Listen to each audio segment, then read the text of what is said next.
This is a story that took place in my childhood, and I'm going to need a little audience participation, if you please.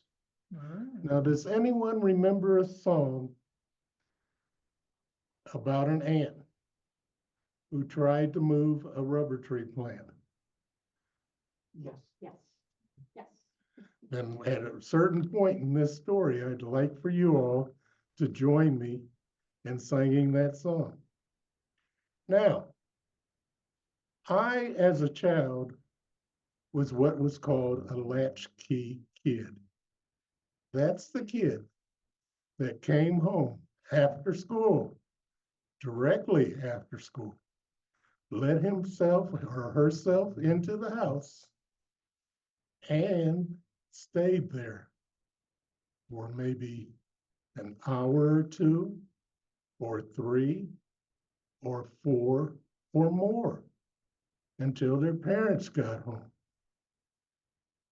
Now, some people might say that was a form of abuse, but for us children, we learned a lot in our lives because of that type of situation that we were in. Now, I was born in Des Moines, Iowa, and as everyone knows, it gets pretty cold in Des Moines, Iowa. This story takes place on the day before Halloween. Now, Halloween.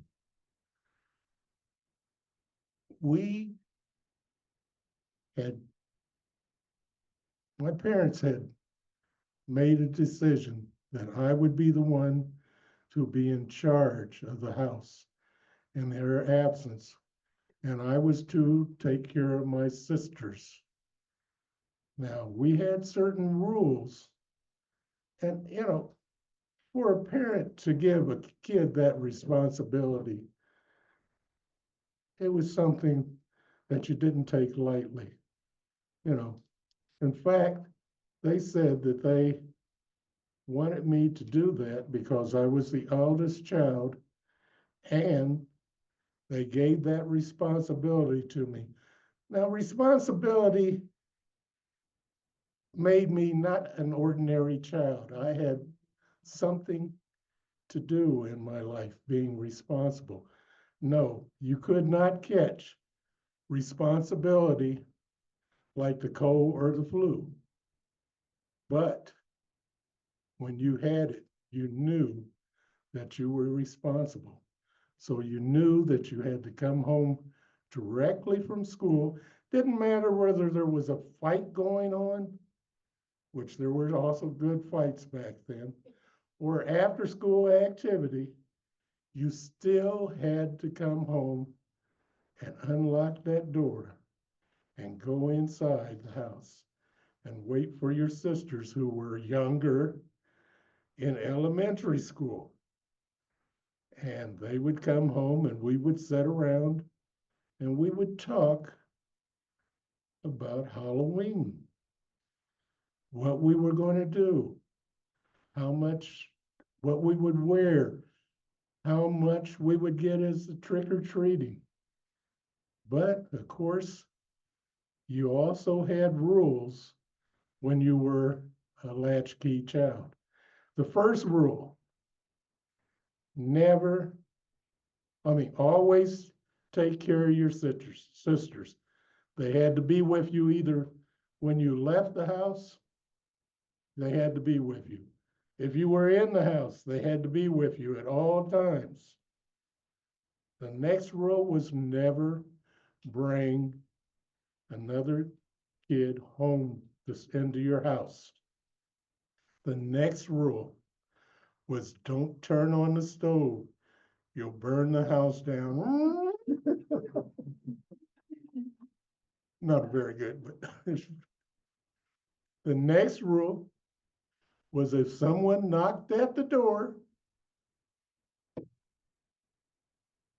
thank you, don't answer it. Now, if they continue to knock at the door, it was okay for you to tell a little lie.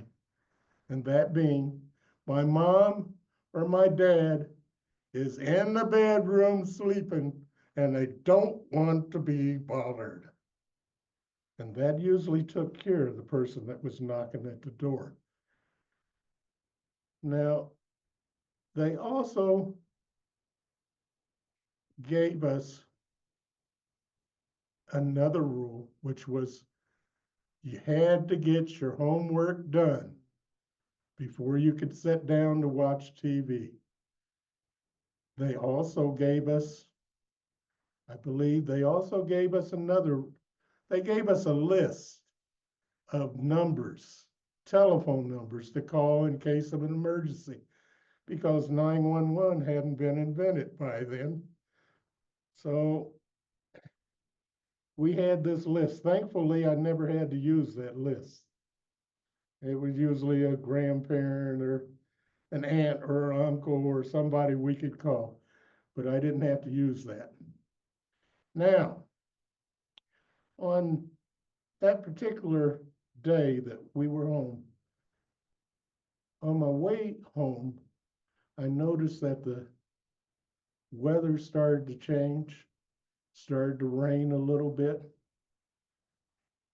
Wasn't much that we worried about. You know, as kids, we were used to a little rain, especially up in Iowa. But then the weather started to change a little more after we got into the house. And that was all right. We were inside, we were fine. And then after we finished our homework, we went into the front room to sit down and watch TV. Now, we were privileged as kids that we got to sit on the couch when the folks weren't home. But when the folks were home, we had to sit on the floor.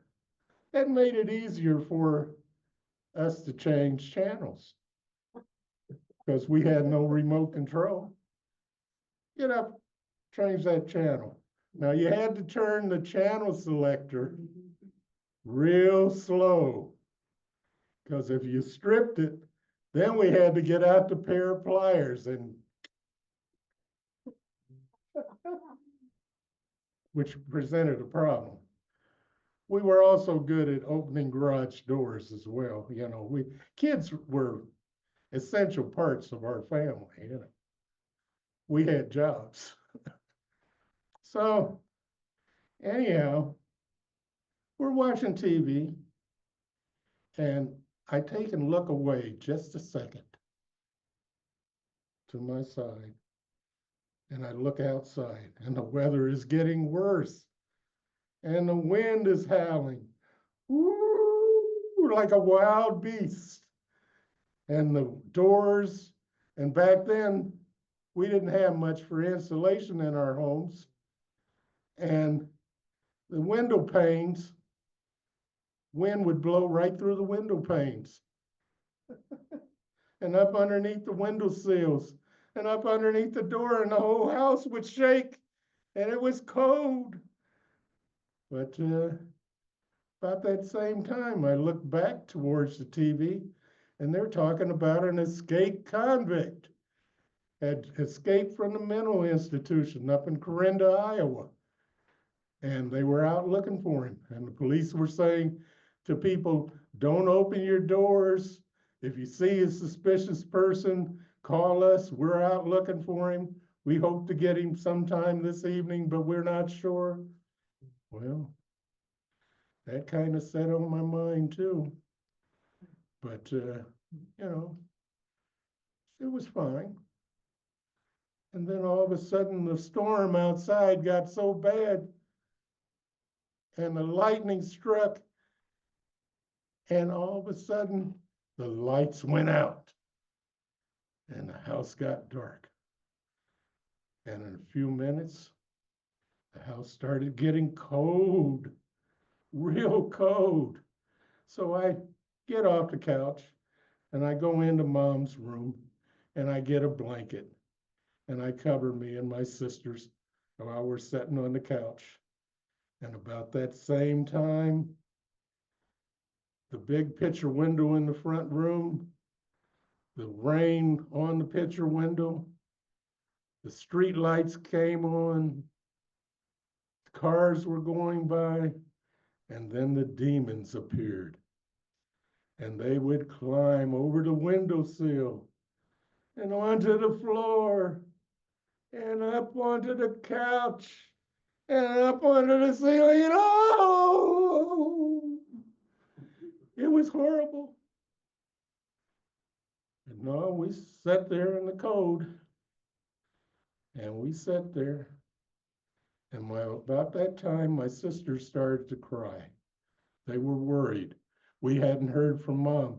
Mom would call us during the evenings, and she would do what was called a well check, just to check to see if we were doing okay and so forth. And we hadn't gotten a call. Well, about that same time, I said, well, I better do something. But just before that, we heard from the back kitchen, zing, bang, zing, bang, zing, bang, and then the crash of glass. Well, we weren't about to go back there in the back, not to investigate. You know, what would happen if that killer was back there, that crazy person, and he killed us? Who would talk about the poor little latchkey kids? Would it be you? Woo! Well, I said I better do something quick to keep my sisters from totally freaking out. Of course, I was getting there too. So I thought I would sing a song. And this song was sang on the Mickey Mouse Club by a guy named Frank Sinatra. And if you hear this song, would you please sing after me? It starts off that when you're feeling down and your chin's on the ground, there's a lot to be learned if you just look around. Look at that little old ant. Thinks he can prove a rubber tree plant. Everyone knows an ant can't move a rubber tree plant 'cause he's got high hopes. He's got high hopes. He's got high apple pie in the sky hopes. Feeling very low. Just remember that ant.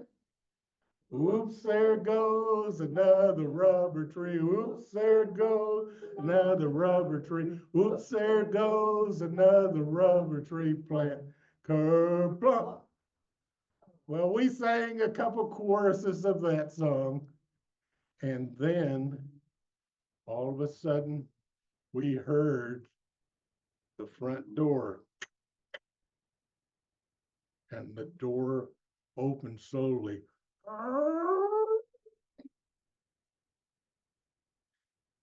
And then we heard, well, our breath was beating, our hearts were beating, and we were holding our breaths. We heard, children, are you okay? It was our mom. And Mom walked in, and we all sat at the couch, and we waited for the storm to subside, and the electricity came back on. And then she sat down with us, and she explained to us the things that happened that our imagination had ran away with. She told us that the electricity went out in the house. When the electricity went out, there was a furnace fan that ran on the furnace that put heat into the different rooms.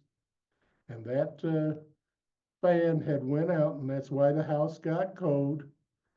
The noises we had heard in the back was the screen door, zing, bang, zing, bang, banging against the house. And when it came back at full force, it broke the glass in the storm door. And those were some of the noises that we had heard that night. And that's what had happened. And so we sat down, watched a little bit of TV, had our dinner, slowly, and went upstairs to the bedroom. But before we went to bed, we looked under our beds. We opened the closets. And then we laid our heads down to sleep.